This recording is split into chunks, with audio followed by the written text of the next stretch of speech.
Hello viewers, আমি সৌরভ। আজ আমাদের টিউটোরিয়াল 17। আজকের টিউটোরিয়ালে আমরা অপারেটর ওভারলোডিং এর বেসিক নিয়ে কথাবার্তা বলবো।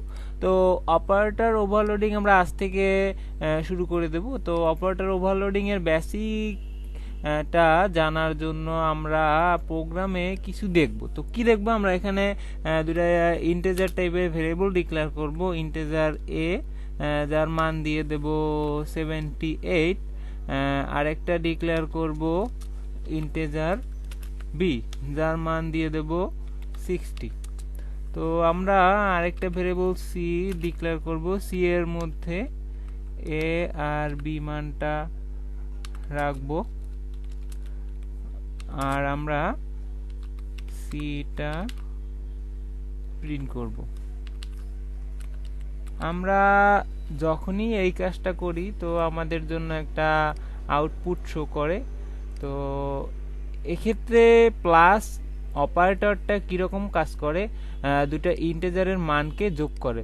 তো আমরা এখন কি করব, আমরা এর মানটা একটু চেঞ্জ করে দেব। আমরা এখানে এ ডেটা টাইপটা স্ট্রিং করে দেব। এর মধ্যে আমরা রাখবো বিআইটিসি স্ট্রিং। তো সেটা অবশ্যই ডাবল কোটেশনের ভিতরে রাখতে হবে। তো আমরা বি এর ভিতরে রাখবো বরিশাল। তো বিটাকেও আমরা স্ট্রিং টাইপ করে দেব।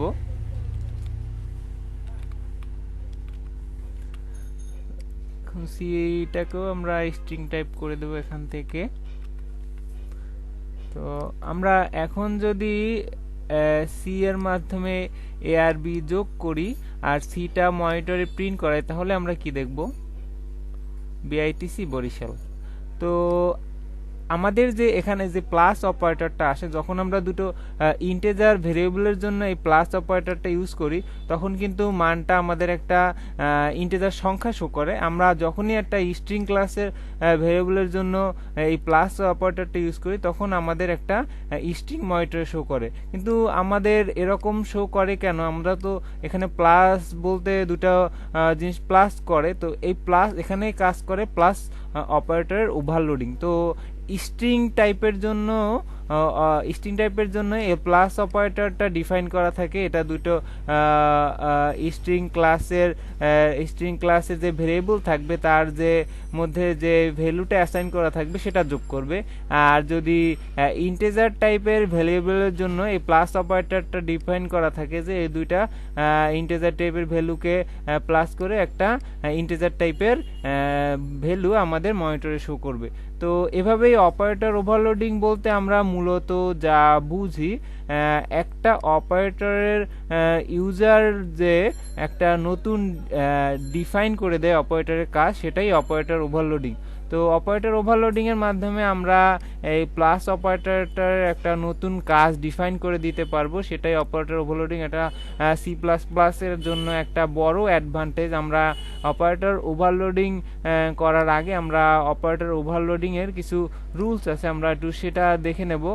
অপারেটর ওভারলোডিং এর রুলস হলো, আমরা মূলত প্রায় সব অপারেটরই ওভারলোড করতে পারবো, কিন্তু যে অপারেটরগুলো আমরা ওভারলোড করতে পারবো না তা হলো অ্যারিথমেটিক ইফ বা টেনারি অপারেটর যেটা আছে সেটা, size of operator, scope resolution operator, member selector operator and member pointer selector operator. এই অপারেটরগুলো মূলত আমরা ওভারলোড করতে পারবো না। আর আমাদের একটা গুরুত্বপূর্ণ জিনিসকে মনে রাখতে হবে, সেটা হলো আমরা কিন্তু অপারেটর ওভারলোডিং এর মাধ্যমে একটা অপারেটরের মিনিংটা চেঞ্জ করতে পারবো না। তার মানে আমরা প্লাসটাকে মাইনাস করতে পারবো না, আর আমরা নতুন কোনো অপারেটর ক্রিয়েট করতে পারবো না।